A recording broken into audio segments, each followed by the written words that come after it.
எல்லார போலவும் சராசரியா வந்த உடனே நான் நாளைக்கே முதலமைச்சர் ஆயிருவேன், நான் மக்கள் சேவை செய்ய போறேன், ஊழலை ஒழிக்க போறேன், லஞ்சத்தை ஒழிக்க போறேன், கரப்ஷனே இல்லாத ஒரு நாடை உருவாக்க போறேன் அப்படின்லாம் ஒரு கனவு காணல. அவரோட விஷன் ரொம்ப கிளியரா இருந்தது. 2014ல கட்சியை துவங்கினாரு. துவங்குறப்பவே என்ன சொன்னார்னா, என்னுடைய அரசியல் பாதை என்பது கீழ்த்தட்டு மக்களுக்கு முக்கியத்துவம் கொடுக்கும், விவசாயத்துக்கு முக்கியத்துவம் கொடுக்கும், ஊழல் லஞ்சத்தை ஒழிக்கும் அப்படின்னு சொல்லிட்டு அந்த எலெக்ஷன்ல, அதாவது 2014 எலெக்ஷன்ல அவர் கண்டெஸ்ட் பண்ணவே இல்லை. ஏன்னா இதை எடுக்கிறதுக்கு ஒரு மிகப்பெரிய ஒரு தைரியம் வேணும். கட்சி துவங்கி ஒரு மிகப்பெரிய ஃபேம் இருக்கு, ஒரு சூப்பர் ஸ்டாரோட தம்பி, இவர் ஒரு பவர் ஸ்டாரை உருவெடுத்துட்டாரு. ஆனாலும் கூட அந்த எலெக்ஷனை புறக்கணிக்கிறாரு.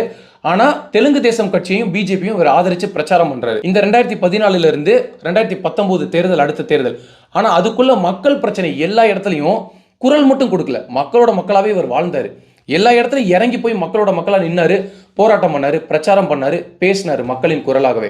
2019 தேர்தலில் முதன் முறையாக களத்தில் இறங்குறாரு. எப்படி இறங்குறாருன்னா 177 தொகுதியில் போட்டி போடுறாரு.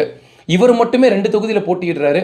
ஆனால் அவருக்கு எந்த விதமான ஒரு மிகப்பெரிய வெற்றியும் கிடைக்கல. ஒரே ஒரு தொகுதியில் வெல்றாங்க. இவர் போட்டியிட்ட 2 தொகுதியிலும் இவர் தோல்வி அடைகிறார்.